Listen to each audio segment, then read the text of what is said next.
Okay, guys, hello. Welcome to the NICTalks podcast. I am your host, actor, singer, and content creator, Nikki Marina.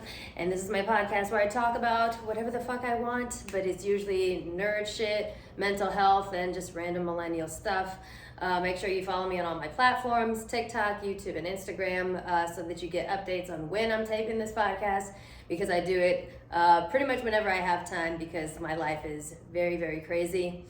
But today we're taping live on TikTok, and we're going to get to questions on the live chat later on in this episode. But so I've gotten a lot of requests of things that you guys wanted me to talk about, as far as some of my favorite characters, comfort characters that have taught me lessons, life lessons. And so the next few episodes, we're going to be doing that. Most of a big chunk of them are going to be Marvel, but there's also some like a lot of anime in there. Mostly the anime My Hero Academia. Have a lot of feelings about that show specifically. But today we're going to talk about Wanda Maximoff, and that one I did a spot on TikTok, about 3 minutes worth, and it was before they let us post 10-minute videos, which is probably a good thing because I had to condense everything that I felt about Wanda Maximoff into one 3-minute video, which is a lot. If we were counting all of the trauma that Wanda has experienced.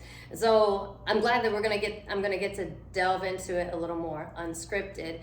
So like the thing with Wanda is that she's never been able to take a fucking break.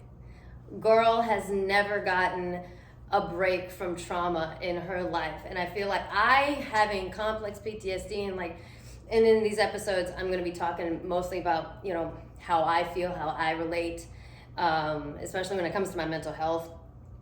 So I have complex PTSD. And the thing that makes complex PTSD so special, aside from a regular ass PTSD, is that complex PTSD is basically what comes when you just have this long slew of traumatic things that happen to you over a long period of time. Examples of this would be like living in an abusive home, especially as a kid, or like being a prisoner of war. Whereas, PTSD is usually, regular PTSD is usually just like one event that happens that triggers your disorder. Some of us, for some reason, hold out so fucking long, and then we develop complex PTSD. And I feel a kinship with Wanda there, because she has had that kind of life where she was always running, just always turmoil. She lost her home and her family at a very, very young age. And I'm gonna go through like just all of the things that I can think of that are major traumas to Wanda, right? So like she was already living in a war-torn country. Her house got bombed. She lost her parents. But not only that, her and Pietro have to sit under the rubble right next to like basically a bomb, wait for it to go off. Wanda is a baby witch at this point, and we don't know at this point, according to WandaVision, that she's actually keeping the bomb from exploding. She's like, it's like a probability hex or something. And they wait for 2 days, for 48 hours to die. And there's a quote in Age of Ultron where she literally says, we wait 2 days for Tony Stark to kill us, because it was Stark Tech. Big surprise. And I don't think people know, I don't think people understand just how terrifying that is. I have been through a situation where for about a year and a half, it was like prolonged trauma, and every day I had to look forward to, coming home, like come to work to my abuser and wondering what's going to happen. Every day I was like, is this going to be the day I get thrown in jail, or, like something like the day I die? I don't know. Like constantly preparing for the next moment to be your last, like, and in a true, like, immediate life or death situation, like a bomb, like, I'm fucked up for life from something that is definitely not a bomb. Can you imagine, like, every fucking moment, every breath you take, you're preparing for that to be your last, and you're going through that at what, the age of 11? That's bullshit. That's bullshit. That sucks. Okay, so they go through that, they survive, and then they sign up for Hydra. And I saw a lot of discussion in the post that I made, really demonizing Wanda and Pietro for doing that. And I believe it's made pretty clear in the MCU that they signed up for this as children. And even if they didn't sign up for it as children, they were basically manipulated into doing that. But I think it is canon that they did it as children. As someone who's been in the military, the way that the military goes and like recruits, they recruit us when we're in high school, when we're children. We can't drive, we can't drink, like we can barely make any really we can't make any adult decisions for our life. But that's when they come for us to convince us to join. And I feel, and Hydra was no fucking different.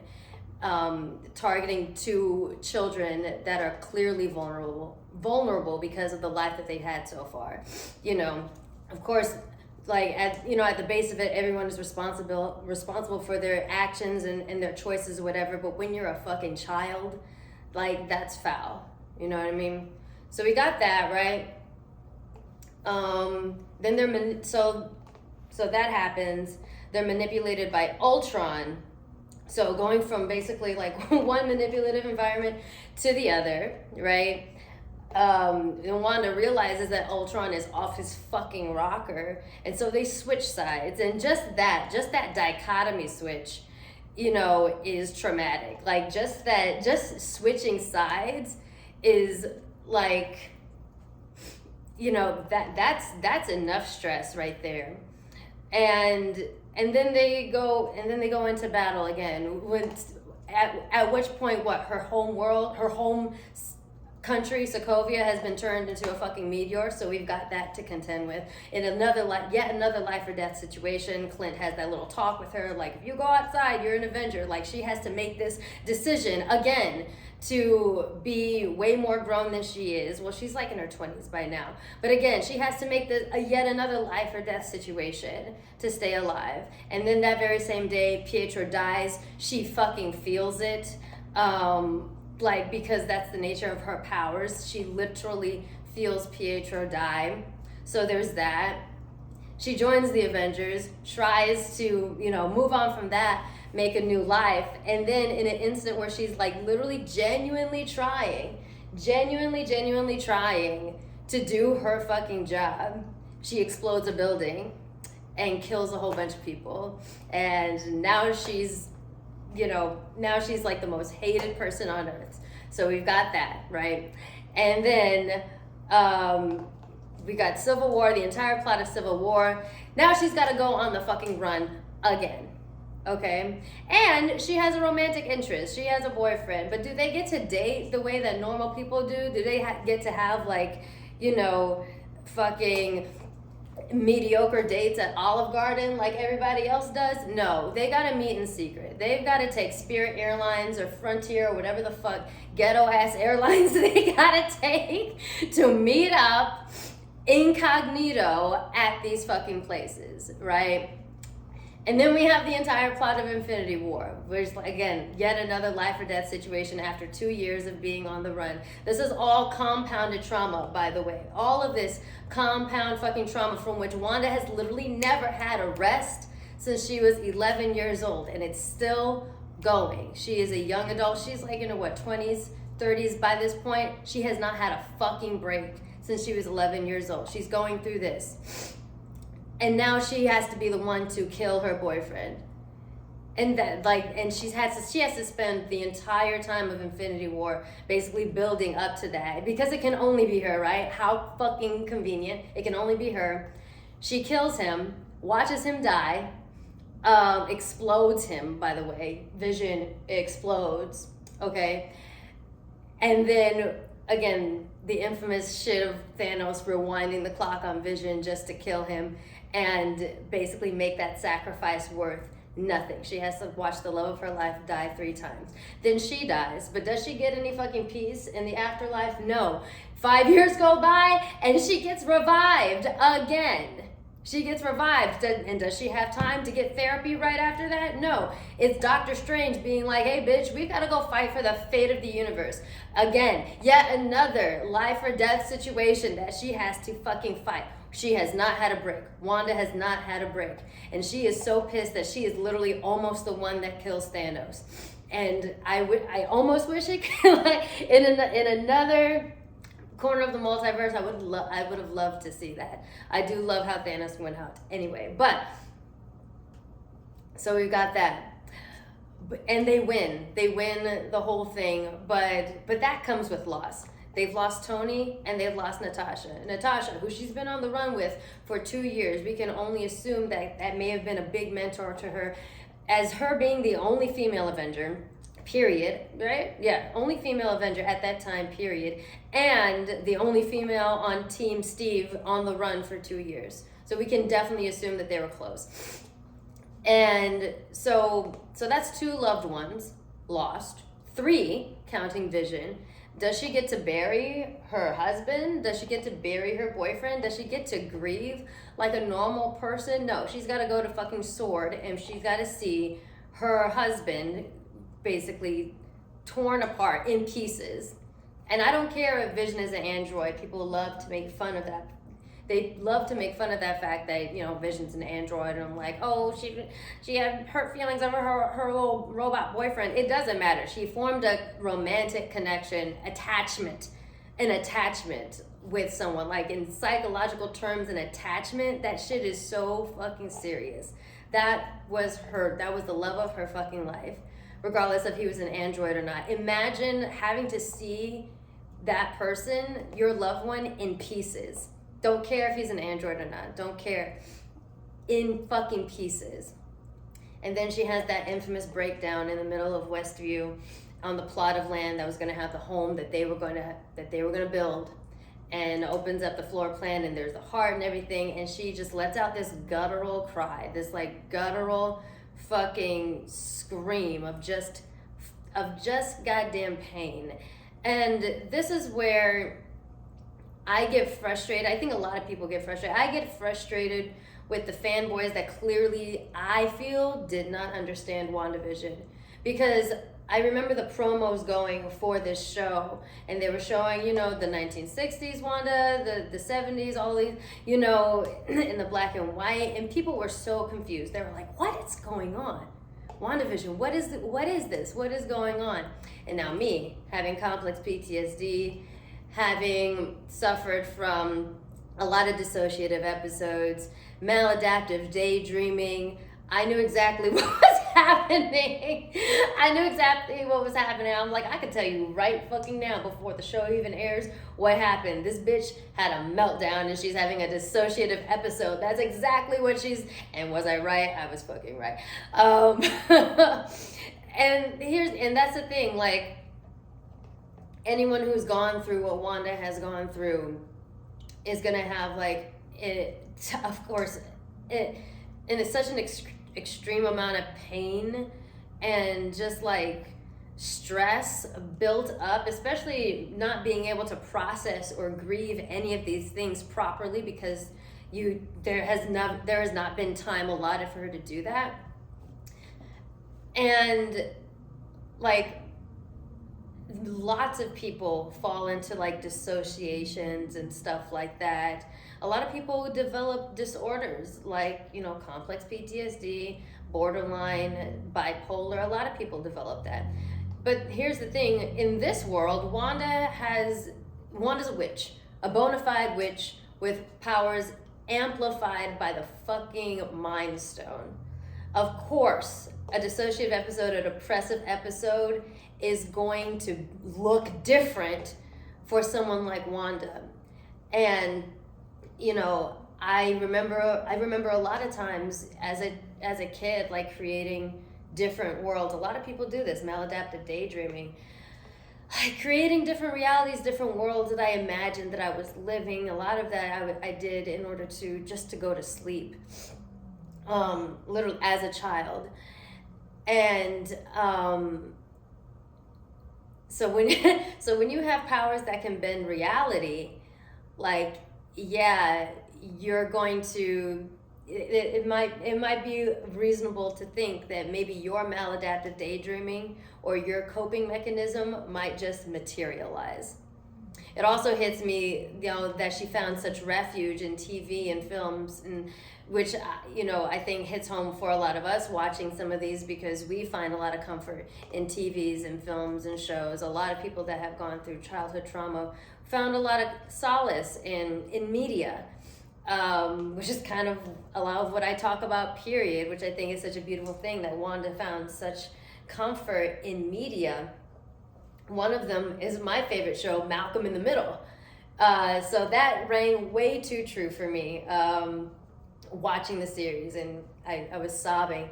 But yeah, this is where I get frustrated that a lot of people don't understand that, like, Wanda is going through somewhat of a breakdown, maybe psychotic, like maybe a depressive, dissociative episode, whatever. It happens to so many of us. But when you have the powers of, like, given to you by an Infinity Stone, it's going to look different. And she creates this hex or whatever, which is, basically to help her cope. And she ends up hurting people, and that's where people, Wanda gets very villainized, because she controlled all of the people in Westview. And she didn't know that, and, she didn't know that she was doing it until much later. She didn't know what was happening, and she didn't really care. Because at least in this world, in this dissociation, she has her kids and she has vision, even though it's not fucking real. And I think she probably knows that it's not, but she's just not asking questions. But she has no idea how much that she's hurting these people. And to be fair, a lot of the time, like she's like I said, she doesn't really care what's going on as long as she's self-soothing.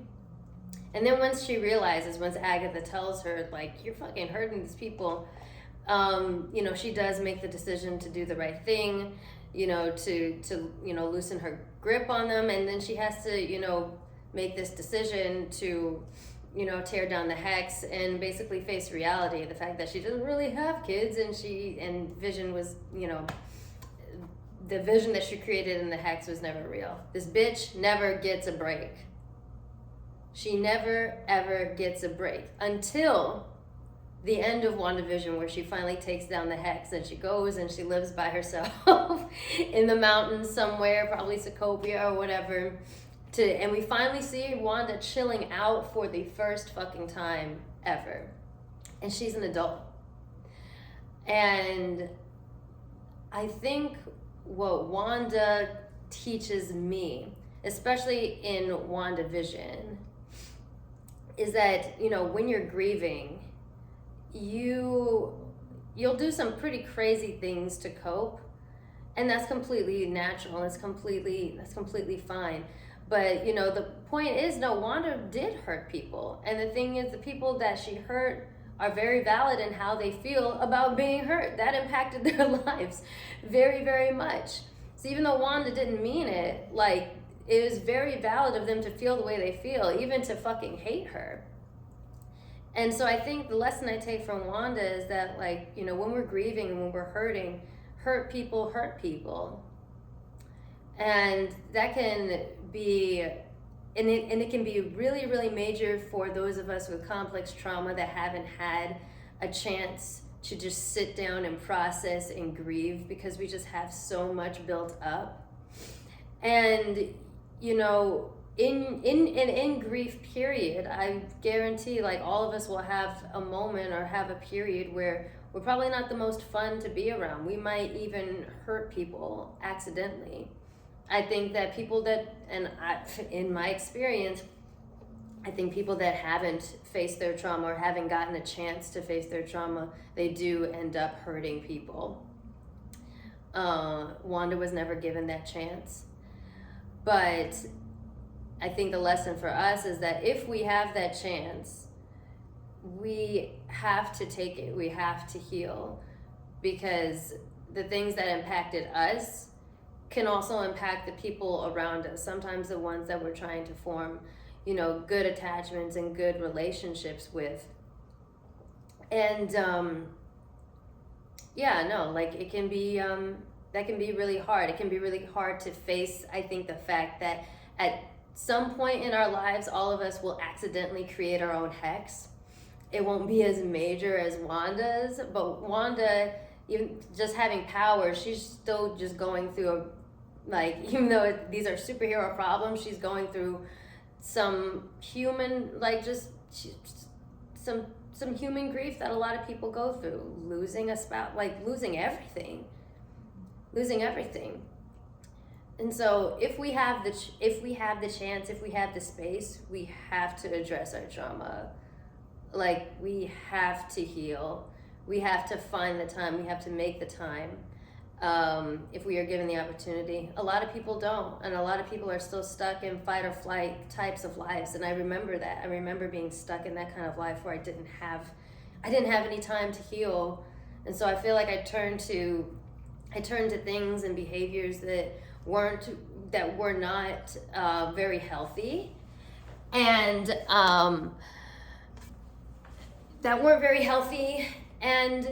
I don't think made me the greatest person to be around. My last few years in the military, I drank a lot more. I don't feel like I was my best. I definitely wasn't my best self. And sometimes I get embarrassed thinking about it. But I'm grateful to be in a place now that I know not a lot of people get, where I have the space to be able to heal, where I'm able to process my trauma. I have a spouse who is a heterosexual man that's actually supportive of that, which unfortunately is a privilege for a lot of women in this day and age, and that's really sad to say, but it is true. At some point we will all accidentally create our own hex, and we'll hurt people's feelings. We will. Some of them will forgive us, like Monica Rambeau did Wanda, and some people won't. And that sucks, and that'll hurt, but we have to remember that their feelings are valid. And just because there are people that may not forgive us, or, it doesn't mean that we can't go on to, improve ourselves and find a better way of living. So yeah, definitely a shout out to my complex trauma people that have just never gotten a break. I personally never got a break from when I was 11, same age as Wanda, till my late 20s. And when I realized that I had basically had about 15, 16 years without a break, it made me really, really sad. Made me really sad to realize that, but grateful to have the space to heal. So that's my spiel. We're gonna go to the chat on TikTok and see if you guys have any questions or comments. Like I said, make sure that you guys follow me on my social media, on TikTok, on YouTube, Twitter, and Instagram.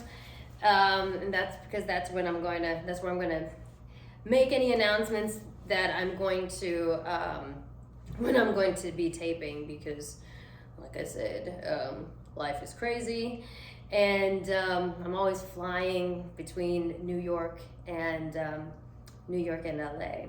So yeah, any questions in the chat, please throw them at me, and do it fast because my phone battery is dying. Hurry up, I only have 10%, please hurry up. I identify so much with Wanda, and I've had a hard time putting it in words about why. Thank you. Yeah, no problem. Like I said, a lot of us complex trauma girlies and boys and peoples, yeah, we feel it. As a veteran with PTSD, thank you for all the positivity you put out into the world. Oh, thank you. I don't know if it's positivity more than realism. I don't know if I consider myself a positive person. It's a little weird, but I'm figuring it out. What were your thoughts on Wanda and Multiverse of Madness? I don't think that Multiverse of Madness was the best written script to do Wanda justice. However, I do think, you know, when people say that her character took a regression, as far as, you know, her basically becoming a villain and, you know, unaliving a bunch of people, and really not giving a single fuck about anyone, literally willing to unalive America Chavez. I say to that, and I say this to a lot of people that criticize characters taking a character regression. I'm like, well, that kind of mirrors real life, because recovery is not linear. And sometimes after doing a little better, we do lose our shit. You know, I went into a psychiatric hospital in 2021 for trying to book a one-way ticket to the ancestral plane, you know? So, like, that's part of the human experience too, is your regression in character development. Like, you can do all the character development on yourself that you can, and there's still a chance that you will regress. And that's a hard pill to swallow. That's something really, really hard to come to terms with, but it's true. It's true. So, like, you know, I can have compassion, even though she was a menace. Even though she was a menace, like I said, I don't think it was the strongest script written to do her justice. But definitely, Multiverse of Madness was definitely that was a Wanda movie, barely a Doctor Strange movie. Barely. The Darkhold was a very bad influence on her. It was, I just don't know if it was made clear enough how much of an influence it had, because in my mind I'm like, no, clearly she's going crazy on her own, because I would, like, because I would. And that's the thing with a lot of these flawed characters is, like, and you'll hear me say this a lot on this podcast, the thing about these characters is that they're doing things, they're the fuck shit. Like, we all love to pretend that we're like our favorite heroes in their best moments, but the mistakes they make are mistakes we make or are going to make. That's the thing. Like, they're very imperfect. And so you can take a lot from your favorite characters, not just about the things that you love about them, but also the things that they keep fucking up. I like Tony Stark is my favorite, not just because of the things about him that I like, but because of the nature of his mistakes and, like, I guess the self-talk behind why he does it. It's terrible, and it's what I go through. You know what I mean? So, yeah, that's what I think about Wanda Maximoff. Wanda in that. The trauma's still there. We all slip sometimes on whatever. You know, yeah, absolutely. Not every character has the same path of growth, and that's what I like about her and the others. Absolutely, absolutely right. Okay, let's take one or two more. I'm scared that my phone is going to die. Let's give me a good one. I need a good one. Give me a good one. Again, don't forget to follow me on my social media. Even Instagram. I know it's a meta platform, but please, guys, just fucking do it. Just do it for me, and then we can all boycott it together or whatever. Shit. If you could write her next direction, what would it be? I don't know. That's I might be the most terrible person to ask that, because I'm a lazy watcher, and I just love to be along for the ride. Like, you know, I'm one of those. I don't think I'm a weirdo for that. I'm just excited for all the things that I don't know about Phase 5 and what's to come. I'm curious. I'm curious about where they're going to take it. Curious. Okay. Anything else, guys? Anything else? We're coming up on half an hour. That's not bad. That's not bad. I just need to remember to I just need to remember to charge my phone a little better next time. Some comments in this live were filtered to protect the community's experience. I can't remember what words I filtered. They're probably the names of people. Anyway, well, since we're up on 30 minutes now, and I don't see any more questions, we're gonna close that out. But thank you guys so much, everybody on TikTok and everyone listening. Thank you for joining me on NICTalks. I think next time we're gonna talk Doctor Strange, and that one is, oh my God, such a mwah for me. So thank you so much, and I will see you next episode.